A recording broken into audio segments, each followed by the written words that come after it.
2016-2017 school year, NCAA revenue reached $1 billion. Many people have argued that the players who drive this revenue don't receive the true value that they bring to their schools. There is nothing inherently wrong with a sporting tournament making huge amounts of money, but there is something slightly troubling about a billion-dollar sports enterprise where the athletes are not paid a penny. John has a point. So why is it that student athletes aren't paid? Let's start by looking through recent lawsuits against the NCAA.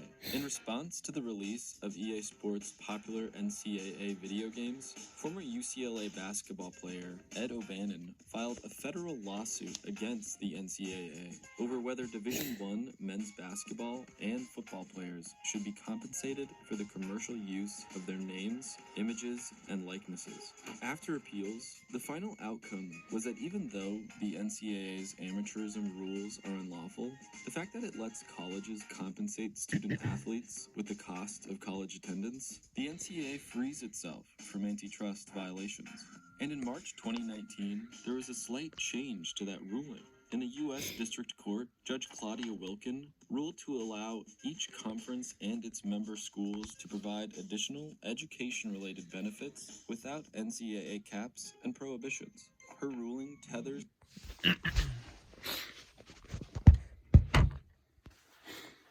Good afternoon, everyone. That was just a brief video about what my topic is going to be about today. Today, I will tell you about why college athletes should be paid. I believe that college athletes should be paid because everyone around them gets a lot of money. Many of the students at the college are there simply based on their athletic ability alone rather than their intelligence level. And playing a sport is very similar to working a full-time job. To begin, since schools, coaches, administrators, and other private interests profit from players' efforts, the players themselves should be paid. According to Jacob Goldstein, while not all Division I schools report a profit from their athletic departments, college sports overall and the NCAA is a multi-billion-dollar company. This is an alarming thing to think about, that everyone around the players are getting paid, but the actual players themselves aren't getting paid. It's their athletic ability, their sponsorship, their marketability is what is funding certain things at certain colleges. Like some schools put their I wouldn't say put their athletics in front of their academics, but they do put a heavy emphasis on athletics. My second reason, many of the students at the schools are there solely because of their ability to play a specific sport rather than their intelligence. According to Joe Nocera, the NCAA likes to call the athletes who play varsity sports student athletes. A far more accurate term would be athlete students. Putting the word athlete in front would at least let everyone know what the priority is: sports. This is especially true for football and men's basketball players. Why?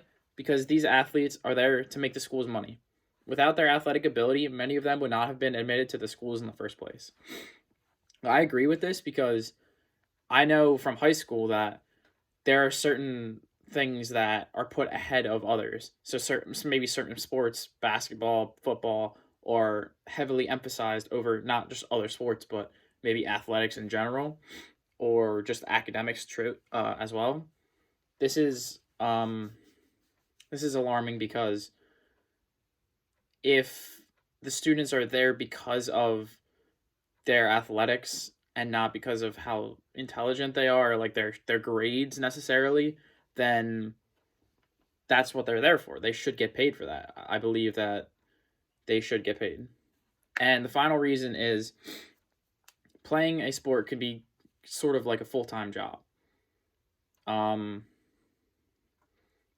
Some college athletes put to 40 to 60 hours each week to practice, travel, and just the games.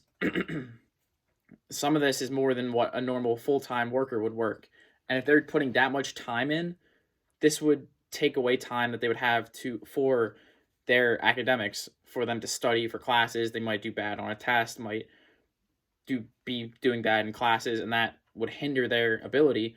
if their GPA drops too far, then they might not be able to play a specific sport anymore, and they would lose their scholarship and lose their ability to go to attend school, and that would be a travesty for that student. A possible refutation for this point would be that many could argue that these students are sufficiently paid and compensated because they have free tuition, books, tutoring, room and board, transportation, and medical care. But these are all things that, yes, they should be grateful that they do have, that is provided for them because of their ability. But I believe that they should get more. If, like I said before, the NCAA is a multi-billion-dollar company. If that is what these students are bringing, if they are bringing that much money to a specific program for their school, then they should be compensated properly. I don't think that the books, room, board, and tuition is enough, in my opinion. In conclusion, I believe that college athletes should be paid because of their hard work, dedication, and their large amount of revenue that they provide for their school. Have a good day.